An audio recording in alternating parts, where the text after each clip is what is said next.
Oke, Assalamualaikum warahmatullahi wabarakatuh. Kita mulai kuliah kita pada hari ini. Kita akan membahas eh, terkait dengan siklus pengeluaran kas. Ya, kalau minggu lalu kita sudah membahas terkait dengan siklus penerimaan kas yang terdiri dari siklus penjualan dan siklus penagihan piutang, maka sekarang kita akan membahas terkait dengan proses pembelian barang dan proses pembayaran utang. Ananda sekalian,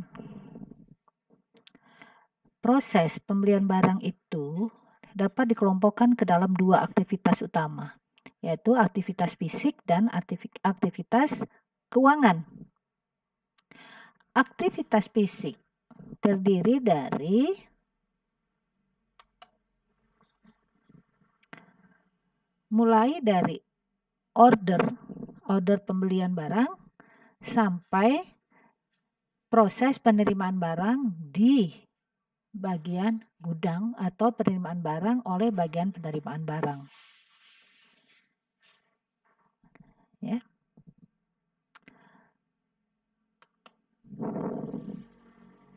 Di dalam siklus pengeluaran itu, ya, dalam sebuah sistem siklus pengeluaran kas, itu merupakan sistem yang besar.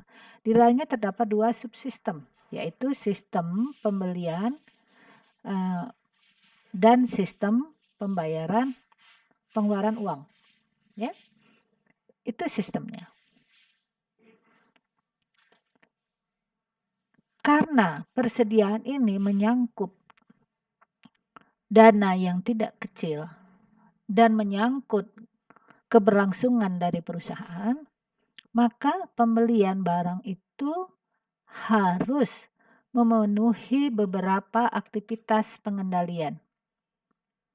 Ada beberapa hal yang harus diperhatikan di dalam pembelian barang, ya. Pertama adalah aktivitas di bagian pengendalian persediaan. Di bagian pengendalian persediaan inilah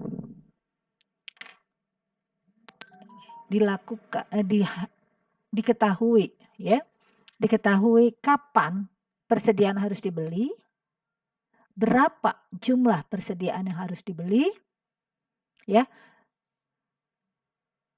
Kemudian kepada siapa harus dilakukan pembelian? Kepada pemasok yang mana? Tentunya pemasok yang memenuhi kualitas.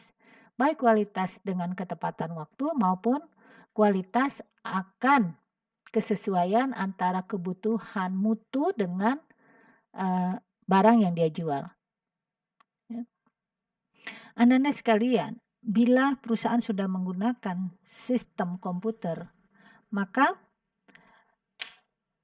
perusahaan tinggal memasukkan aja, ya, ke dalam sistem, ke dalam aplikasi, berapa perusahaan, pada titik berapa perusahaan harus membeli barang kembali.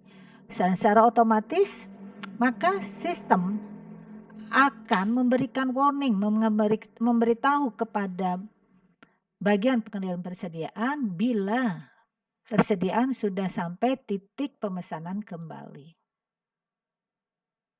Ya. Pada proses ini, maka bagian order atau bagian pembelian, jadi bisa jadi bagian pengendalian persediaan ini dia bisa jadi merangkap dengan bagian pembelian, tapi bisa jadi juga dia berbeda. Bisa juga, ya, bagian pengendalian persediaan ini terpisah, tapi bisa juga bagian pengendalian persediaan ini dirangkap oleh bagian produksi. Tergantung kepada kebijakan perusahaan itu dan seberapa besar perusahaan itu. Ya, ada perusahaan yang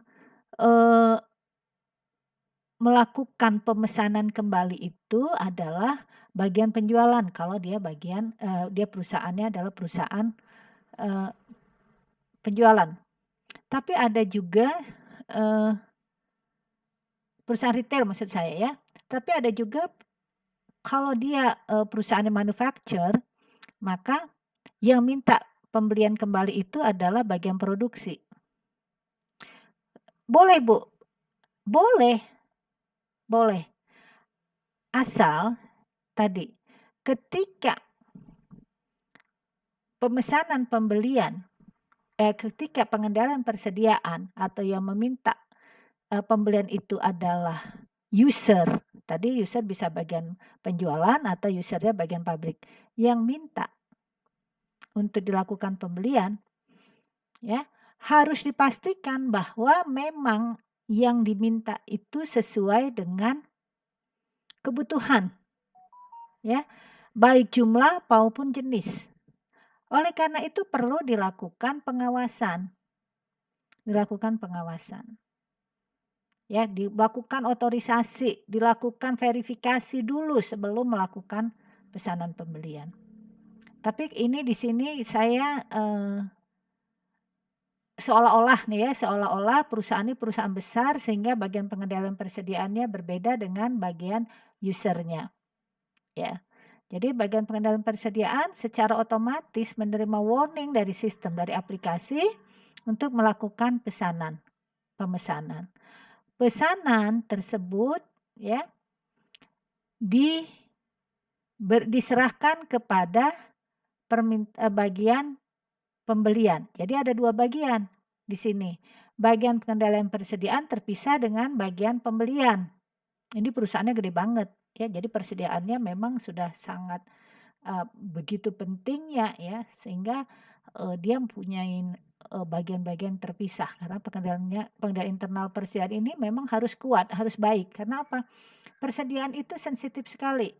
Kebanyakan menyebabkan tadi keusangan.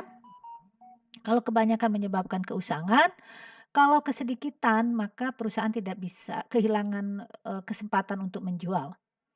Dan persediaan ini juga kenapa jadi begitu urgent, begitu penting karena biasanya menggunakan sumber daya yang demikian besar untuk persediaan. Oleh karena itu tidak boleh belinya terlalu banyak, tidak boleh belinya terlalu sedikit. Kalau belinya terlalu banyak menyebabkan nanti barang menjadi usang, baik usang karena barang tersebut menjadi turun nilainya karena jadi out of date, ya, atau usang karena barang lama disimpan, misalnya tepung terigu lama disimpan jadi ulet kan gitu ya, seperti itu. Oleh karena itu harus benar, harus tepat.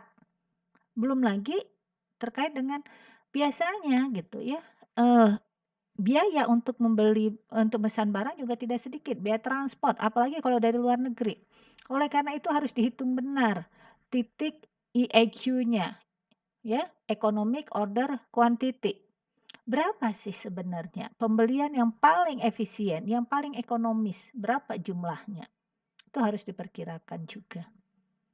Oleh karena itu, perlu pengendalian internal yang cukup baik terkait dengan pengendalian persediaan. Ya, di sini bagian permintaan pembelian itu berbeda dengan bagian yang melakukan pembelian. Oke, kemudian departemen berikutnya adalah departemen pembelian. Jadi, departemen pembelian ketika menerima permintaan pembelian dari bagian pengendalian persediaan membuat purchase order. Ya, purchase order ini didistribusikan ke beberapa pihak, ke pemasok, ke pengendali persediaan, ke bagian penerimaan dalam bentuk kosong, tidak boleh diisi. Kenapa Bu? Kenapa harus kosong? Karena kalau dia diisi, ini biasanya bagian penerimaan cuma ngelihat aja gitu beberapa di sampel langsung main contreng-contreng aja. Dia nggak ngitung lagi. Nah, oleh karena itu nggak boleh, dia harus dikosongkan. Ini ada kejadian ya, kejadian bahwa tadi karena dia terima purchase order itu sudah ada isinya, dia contreng jumlahnya, terus kualitasnya dia sampel aja, beberapa dia periksa udah, terus dia sampel semuanya.